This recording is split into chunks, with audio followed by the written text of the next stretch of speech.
sedang bersusah hati. Air matanya beribu, cintanya tergerak. Bukan bunuh seorang buta, simpan kekayaan. Kini ibu sedang bersusah, merintih dan berdoa.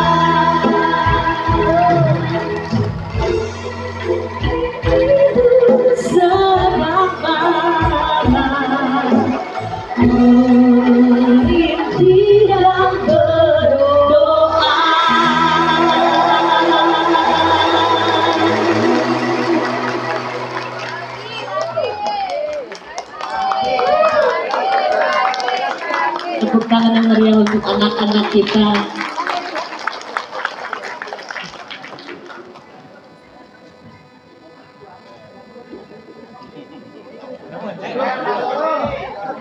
Yang saya hormati Teh Ii. Teh Ii itu sangat familiar di telinga kita. Tahun berapa Teh ya? Saya SD udah familiar loh, udah kenal sama Teteh di TVRI 86 ya, 80-an ya, 80-an. Teh Tri Utami, tepuk tangan. Saya memanggilnya Teh Ii, Kang Rizal memanggilnya Ce Ii. Sama-sama Teteh dan Ece, samalah gitu ya. Teh Ii ini ya masih hebat sampai hari ini. Hebatnya apa? Hebatnya masih mau membimbing saya untuk terus bisa berbakti di dinas pendidikan, masih bisa berkarya di dinas pendidikan. Teh ini sama Kang Rizal ini luar biasa loh sumbangsihnya kepada kita, pada pendidikan di Kabupaten Purwakarta. Tahu sistem thinking yang kita kembangkan hari ini apa namanya? Pancaneti. Yang pertama apa? Yang kedua? Yang ketiga?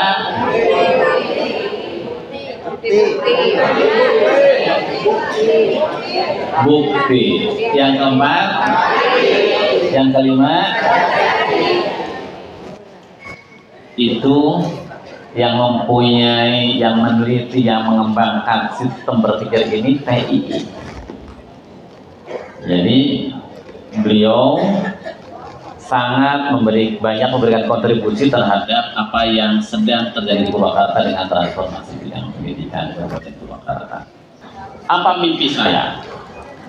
Mimpi saya bidang pendidikan, sekolah-sekolah harus menjadi bagian dari orkestra kehidupan.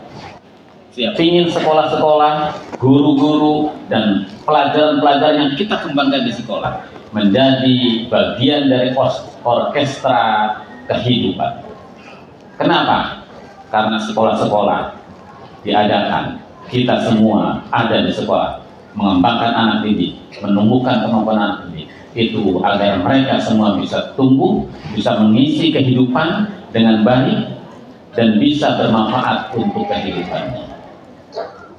Bukan sebaliknya, pendidikan, sekolah, guru, PGRI menjadi bagian dari tadi melodi entropi, bukan jadi bagian dari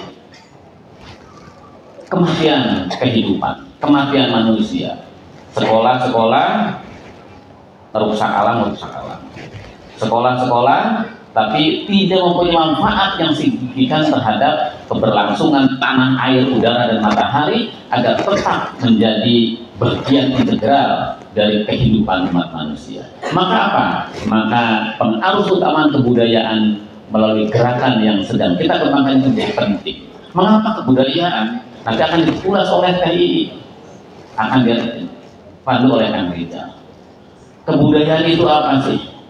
Bagi saya pelajari itu, yang pernah baca buku saya tentang pendidikan karakter itu ada di situ, bahwa sesungguhnya kebudayaan itu adalah proses dialektika antara manusia dengan lingkungannya. Lingkungannya itu apa? Tanah, air, udara, dan matahari. Maka Melonsky mengatakan di situ bahwa kebudayaan itu sesungguhnya upaya manusia untuk tetap bisa bertahan, berkomunikasi dengan lingkungannya. Bagaimana dia mempertahankan hidup dengan tetap bisa berdialektika dengan baik dengan lingkungannya. Maka apa? Maka sekolah-sekolah kita harus kembali mengenalkan anak-anak kita pada apa? Pada tanahnya, pada airnya, pada udara dan mataharinya. Maka apa? Maka kita keluarkan gerakan tatanan yang dibalikkan sebagai bentuk apa? Sebagai bentuk komunikasi antara siapa? Antara sekolah dengan siswanya, antara guru-guru dengan siswanya. Maka apa? Maka kurikulumnya, maka model pembelajarannya harus disesuaikan. Bagaimana cara kita berbicara dengan tanah, bagaimana cara kita berbicara dengan air yang ada di setiap lingkungan kita. Orang Sunda dari dulu sudah mengajarkan kepada kita, dan ini sering disebutkan oleh Kang Deddy Mulyadi. Apa itu? Ciri sabumi sarasa desa, jawada tutung biritna, sacarana lain paksejen igel. Bahwa setiap komunitas, setiap lingkungan manusia itu mempunyai cara yang berbeda-beda. Maka itulah sesungguhnya kebudayaan. Maka apa? Maka upaya kita untuk memberikan kedekatan manusia, Kang Deddy menyebutnya persenyawaan manusia dengan tanah, air, dan matahari. Kita menyebutnya proses, kalau saya menyebutnya proses dialektika manusia dengan tanah, air, udara, matahari. Itu harus dijembatani lewat apa? Lewat kurikulum, lewat pembelajaran. Maka ketika Kementerian mengeluarkan kebijakan kurikulum merdeka, sesungguhnya Purwakarta menemukan momentumnya. Sehingga apa? Sehingga hari ini saya minta guru-guru mengajarkan matematika itu adalah matematika lingkungan. Mengajarkan bahasa Indonesia lingkungan. Mengenalkan IPS lingkungan. Lingkungannya itu yang tadi yang 4 itu. Dengan demikian maka nanti anak-anak akan kembali mengenal kembali apa yang ada di sekitarnya. Dari situ maka ia akan tumbuh kemampuannya, sistem berpikirnya berkembang dengan baik dengan model-model yang kita kembangkan. Maka jika sistem berpikir anak sudah baik, anak mengenal dengan baik lingkungannya, maka ia akan bisa tumbuh, hidup, berkembang dalam zaman situasi semacam apapun. Maka itulah yang saya sebut bahwa sistem pendidikan harus menjadi bagian dari orkestra kehidupan yang harus terus kita mainkan. Di tengah-tengah kita telah hadir teteh kita bersama, cece kita bersama, ibu kita bersama, Ii, Tri Utami. Tepuk tangan buat Ii. Ibu bapak sekalian, pada kesempatan pagi hari ini CI akan membersamai dialog diskusi bersama kita tentang pengarusutamaan kebudayaan oleh gerakan Tatanan Dibalikatikan. Tatanan Dibalikatikan merupakan sebuah gerakan pendidikan karakter yang saat ini sedang kita upayakan bersama di Kabupaten Purwakarta sebagai bentuk konkret dari transformasi pendidikan, yang mana transformasi pendidikan yang sedang kita upayakan ini merupakan sebuah arus kebudayaan yang memiliki kontrak sosial dengan kebutuhan dan kehidupan masyarakat, bukan hanya di Purwakarta saja, tetapi kehidupan masyarakat di Indonesia dan juga kebutuhan sebagai masyarakat dunia. Dan hadirin mohon berdiri dan mari kita sambut untuk maju ke depan Tri Utami. Tepuk tangan untuk CI dan silakan dimohon untuk maju ke depan. Sampurasun, damang cek.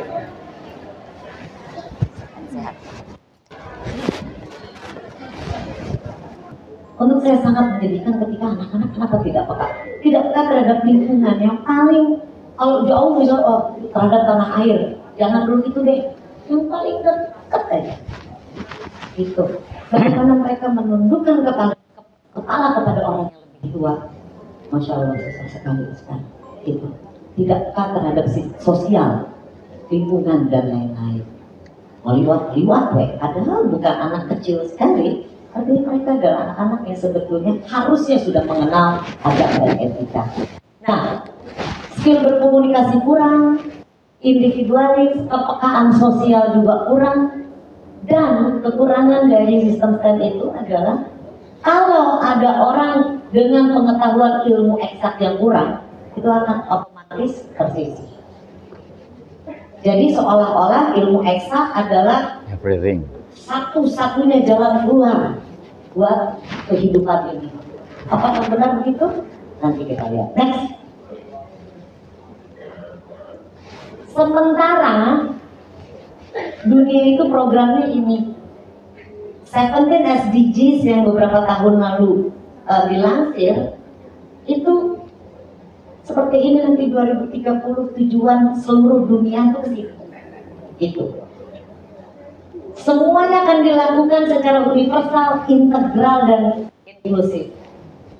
Kalau integral, universal dan inklusif, apa mungkin tadi skill komunikasi kurang, individualis, kepekaan sosial itu malah nggak mungkin. Dia akan menjadi bagian dari ini karena pembangunan itu akan amat sangat merata, akan diratakan di dunia ini. Pembangunan sosial, pembangunan ekonomi, pembangunan lingkungan, dan pembangunan hukum serta tata kelola dunia. Karena diharapkan no one left behind. Pemerataan semua akan dilakukan. Pemerataan kesempatan mendapatkan pendidikan. Pemerataan mendapatkan kesempatan untuk melakukan banyak ruang-ruang lain di dalam kehidupan. Itu diharapkan 2030 itu dunia akan melakukan hal yang sama menuju masa depan, in the future. Ini yang ada saya ambil dari 17 SDGs. Next. Dan menurut penelitian dari berbagai sumber, kompetensi apa saja yang dibutuhkan oleh dunia menyambut era teknologi yang semakin lama semakin canggih. Sekarang 4.0, bentar lagi 5.0, gak lama lagi 6.0. Itu makin kayak 7.0, balapan 0, kita tidak tahu akan seperti apa. Kecepatannya tidak tahu. Dulu telepon, ring, kabel, itu kabel mantap. Ayeuna, bukan sentuh lagi Bu, sudah pakai voice command, ya kan? Itu. Bahkan kita tidak lagi menyentuh tombol, hanya dalam waktu import di eta di mana di Al Mutahhar di Yodi guru lain tahun 80-an belum ada, 20 tahun bahkan hari ini kita kan semua dia rame kudu beli karena nanti nanti bisa beli mangke anteng kan gitu kan. Ayo alam beli 150.000 lulus cocolok gue. Lihat betapa cepat dunia berubah, betapa cepat dunia apa berlari gitu, iya kan? Tapi ini pasti cerita antri boxnya. Nah, kata tadi kan sampai sebagai pacara. Jadi itu yang kadang-kadang kita kan tidak sadar bahwa kita berada di dalam arus yang percepatan dan perubahan yang luar biasa. Sampai kita lupa di masa depan kita mesti nyiapin anak-anak ini apapun sensitivitas emosional Pak Kapolres kan kurang udah antisipasi gitunya. Membutuhkan delapan ini bisa boga perasaan gitu kan kita nggak enak. Mereka membutuhkan orang-orang yang kreatif. Kreatif berarti otak kanannya berjalan dengan baik, tidak hanya otak kiri. Kreativitas, imajinasi, seni, artistik, estetik, rasa itu adanya di otak kanan. Kemudian orang yang mampu berkolaborasi, punya kepekaan sosial yang sangat baik. Kemudian orang yang critical thinking.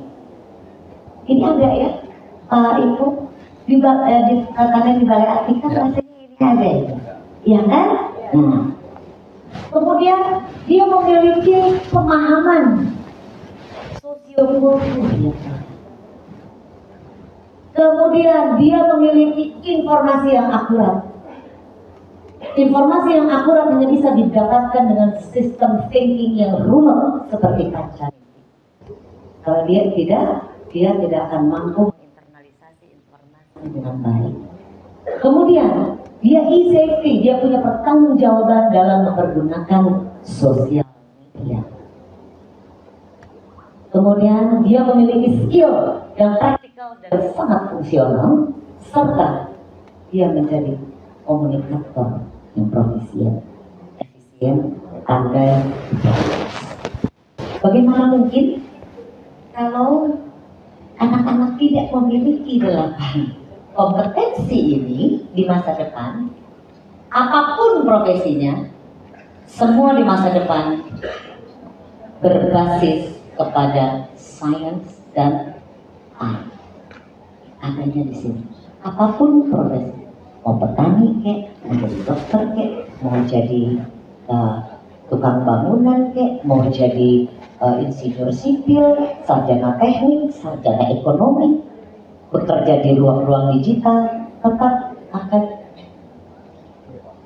ini yang dipakai di masa depan.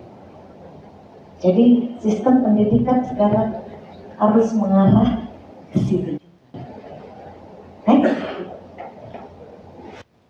Nah, kira-kira dari 8 tadi ada berapa yang sudah ada di kata dan di balai artikel? Rasanya ada 4 hal, dan kita harus mengejar lagi 4 lagi Pak, untuk menyiapkan anak-anak. Dengan apa? Ini kenapa kita mempergunakan Pancasila. Kadang-kadang kita suka snob, begitu kita sebut system thinking. Oh yes, that's right, sistem. Padahal kita punya Pancasila, dan ini sudah luhur sekali, dan ini menjadi dasar dari semua yang kita didik kepada anak-anak. Niti Harti menghasilkan creativity dan curate information. Dia mencari, tidak apa namanya. Ini kunaon. Kenapa ada barang yang sama dengan 4 sebutan yang berbeda? Oh, akhirnya kita mengerti. Niti Harti, dititik, dijalani. Kemudian masuk ke Niti Surti. Dalam bahasa kekiniannya adalah orang-orang yang itu tadi professional communicator dan critical thinking, karena dia akan mendalami apa yang dipelajari, artinya dia akan memahami, masuk lagi lebih ke dalam, melihat lagi satu konteks dengan konteks yang lain terkait dengan apa yang dia pelajari. Kemudian niti bukti. Ketika niti bukti, dia sudah akan menjadi seseorang dengan skill yang fungsional dan praktikal. Dan kemudian niti bakti. Pada saat niti bakti, dia akan punya kemampuan kolaborasi yang sangat kuat. Dan karena dia sudah tahu bahwa ada orang lain ketika niti bakti, berarti ada orang lain, ada peran orang lain di situ. Maka dia akan sangat berhati-hati dan punya tanggung jawab, termasuk di dalam mempergunakan sosial media. Dan ketika masuk ke dalam niti sajati, maka disitulah akan muncul cultural and social understanding. Dia akan memahami proses sosiokultur di dalam dirinya, di dalam lingkungannya, di dalam bangsanya, di dalam negaranya, dan di dalam dunia di mana mereka tinggal. Next. Dan siklus Pancaniti sebetulnya adalah sebuah proses yang tidak pernah berhenti, bapak-bapak dan ibu-ibu. Di kepala saya itu, saya tidak pernah berhenti berpikir. Saya selalu ingin tahu, ya teh kunaonnya, nah kieu, nah gitu, nah kieu, nah entah baca, entah nanya, mengejar guru, mengejar orang-orang yang tahu. saya adalah pencuri. Saya pencuri ilmu dari seluruh orang yang saya bisa curi ilmunya. Karena saya ingin mengerti, saya ingin memahami. Supaya apa? Supaya saya tidak terjebak di dalam hanya satu perspektif. Saya bersedia menerima informasi dari manapun, dan kemudian saya juga bersedia memberikan informasi dari apa yang saya dapatkan setelah saya saling. Tidak berhenti dengan sistem ini. Niti Surti, Niti Bukti, Niti Bakti, Niti Sajati akan menghasilkan lagi pertanyaan baru atas pertemuan kita dengan Niti Sajati. Di dalam Niti Sajati kemudian akan muncul lagi sesuatu yang baru yang kita akan tanyakan. Ya artinya apa ini? Jadi itu adalah sebuah proses, sebuah siklus yang tidak pernah berhenti. Next. Dan kalau kita lihat tadi, kalau kita sebut sistem thinking, critical thinking, itu tadi yang dibilang ada pancameti dan pancacuriga. Kita punya sistemnya. Jadi kalau dunia barat baru mengeluarkan di abad 20 yang namanya sistem thinking dan critical thinking, hampir juragan, artinya abad 14-nya percaya di Indonesia mah. Jadi menurut saya leluhur kita itu sudah duluan, sudah advance menemukan sebuah sistem-sistem sosial, sistem nilai, sistem pendidikan yang sudah diterapkan secara turun-temurun. Hanya kita yang kemudian tidak melihatnya kembali atau tidak terkoneksi. Dan itulah kenapa saya senang sekali karena di Kabupaten Purwakarta berhasil mempertemukan antara dahulu itu sebetulnya bukan dan tidak sama dengan ketinggalan. Next. Ketika Menteri Pendidikan melansir satu kata di saat pandemi adalah merdeka belajar. Merdeka belajar adalah merdeka berpikir. Merdeka berpikir adalah merdeka untuk mencari dan mengembangkan ruang-ruang kreativitas. Merdeka untuk mencari pengetahuan. Merdeka untuk melakukan banyak hal yang bermanfaat. Di mana? Di sekolah, di ruang-ruang pendidikan yang tidak hanya terbatas pada kelas-kelas, tapi seluruh dunia merupakan adalah kelas-kelas tempat untuk belajar. Itulah belajar merdeka. Namun, di Kabupaten Purwakarta, sistem pendidikan, gerakan pendidikan tatanan di Balai Atikan yang di dalam implementasinya berlangsung seperti itu, secara merdeka, membuka ruang-ruang budaya, ruang-ruang gagasan, dan ruang-ruang implementasi yang baru saja dilansir oleh Menteri Pendidikan. Kabupaten Purwakarta sudah duluan melakukan itu, dan saya rasa Kabupaten Purwakarta di masa depan akan menjadi tempat belajar bagi siapa? Bagi siapapun yang ingin memerdekakan dirinya dan mendapatkan pengetahuan seluas-luasnya. Tatanan di Balai Atikan di Kabupaten Purwakarta merupakan gerakan pendidikan yang berbasis kebudayaan, di mana kebudayaan dikembalikan menjadi basis atau menjadi fondasi pendidikan. Karena pendidikan itu sendiri, sekolah sendiri, merupakan gagasan kebudayaan. Saya Tri Utami.